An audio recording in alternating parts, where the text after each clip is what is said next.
Hi, this is Janet Jackson with another idea for those of you who have ever sat in your office and thought, there has got to be a better way. This is a show and tell of one of my favorite new tools, my Rocketbook. So I am a note taker, always have been, and until recently it's been with traditional pen and paper. The reason I take notes with pen and paper is because, one, a lot of times my computer's in use. I'm using it to show something to a client, or we're looking at something, so I have to take notes with something other than my computer. Second of all, I'm just not a huge fan of having my screen up and the clicking and clacking of my keys while I'm in a meeting. I feel like maybe they don't know if I'm actually paying attention to them or if I'm working on something else.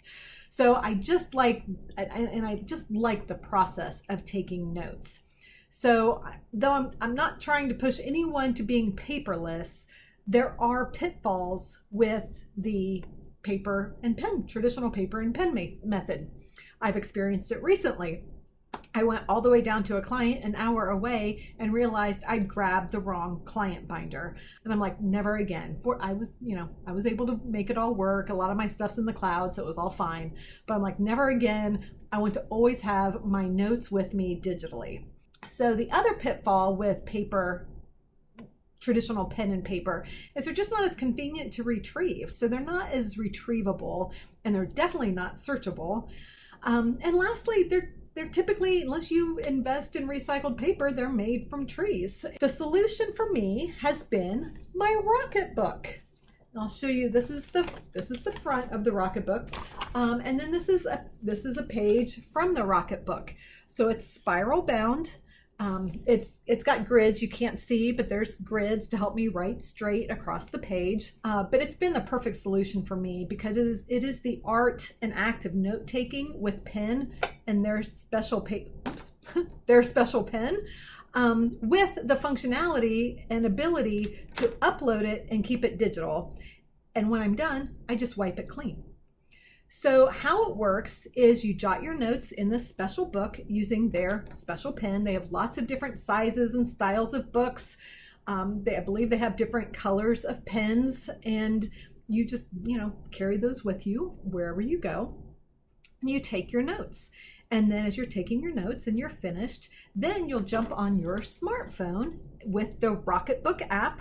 And with that Rocketbook app, you can take a picture of your page or pages. You can do multiples at a time. And this QR code is kind of the magic behind it all. But what you can't see very well is at the bottom of the Rocketbook, there are, I think, seven different, I call them lucky charms, because one is an apple, one is a diamond, one's a bell or an alarm. So just different images. So if I have this one X'd there, those all represent destinations of where my scanned file is going to go.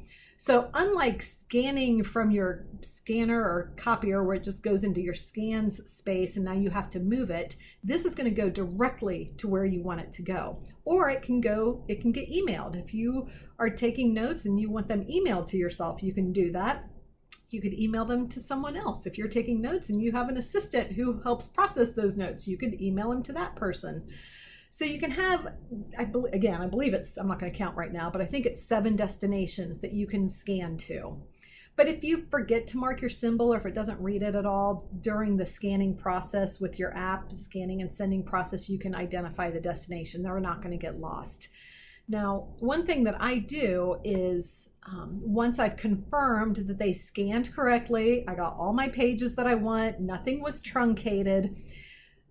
Once I've confirmed all that, then I just wipe this page clean with, they send them, you can use any water that you'd like, but they now send with your Rocketbooks this little tube of water. You spray the page and then you can wipe it clean. We'll do that with this one. So it's like a dry erase board, right? And so now I'm ready to take my new set of notes next time I need to take notes. A couple tips with using your Rocketbook is, not only does this identify where it needs to be sent, if you put a title at the top of your first page of notes and you surround that title with 2 number signs. So for example, there's my example, just 2 hashtags on either side of my file name.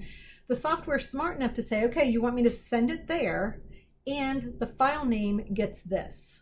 So you don't even have to rename it. You know how when you scan things and it comes up with this crazy long list of characters or alphanumeric characters? It doesn't do this. This will read your file name. It'll do the best it can depending on your handwriting. So you want to make that file name pretty neat. The rest of it can be messy, but you want to make that file name pretty neat so that Rocketbook can pick it up. Then once it's uploaded, you can use whatever PDF software. I mean, in Microsoft Edge, you can edit a PDF now. So if something got truncated, or one time I had written all these notes and I had dated it for, I think it was March 12th. I was a week ahead. It was actually March 5th. So what I did in my PDF software after I had uploaded it and erased it and realized that I made a mistake, I just used my PDF software to jot actual date was March 5th. So you can edit the PDF once it's uploaded. You can also, there's a setting also to enable OCR. I think it's optimal character recognition. So supposedly it's going to read your handwriting and make these documents then searchable. Another couple little tips that I like to do, I do like to put a page number on these. I'll put one of, so that I know I've got all of my documents. The other thing that I do that helps me is at the top, I will have keywords. So I'll start taking notes maybe kind of down here. And then as the meeting progresses, when the meeting's finished and I'm getting ready to scan this, I'll put just a little block up here called keywords, and I'll write in whatever the keywords from that meeting were. We did, I don't use sentences, but whatever we were discussing, maybe it was the intake process discussion. I'll put that in keywords just so that when I open this PDF again, if the file name wasn't enough to help me know what's in there, I can see all of what we talked about in that particular meeting. So it's super cool. It scans just like a handwritten document, just as a PDF. And then I can go to that destination it was scanned in, open the PDF. If there's my handwritten notes, I can do whatever I need to with them, review them whenever I need to. A lifetime of being a note taker, this has become a game changer for me. There's a little bit of a transition, a little bit of an adjustment, but I know I'm gonna love having them at my fingertips and not having left them back in my office. So I hope that helps. Of course, as always, if it did and you like this video, please like it. If it's a game changer for you too, please go ahead and leave a comment. I'd love to hear it. If you have any questions, shoot me an email or comment on it here. Ask me those questions here and I'll be happy to answer. But if you'd like to get these kinds of tips and aha moments delivered directly to your inbox, you can subscribe to my newsletter, or you're welcome to subscribe to this YouTube channel. And thanks for watching. I hope it helps.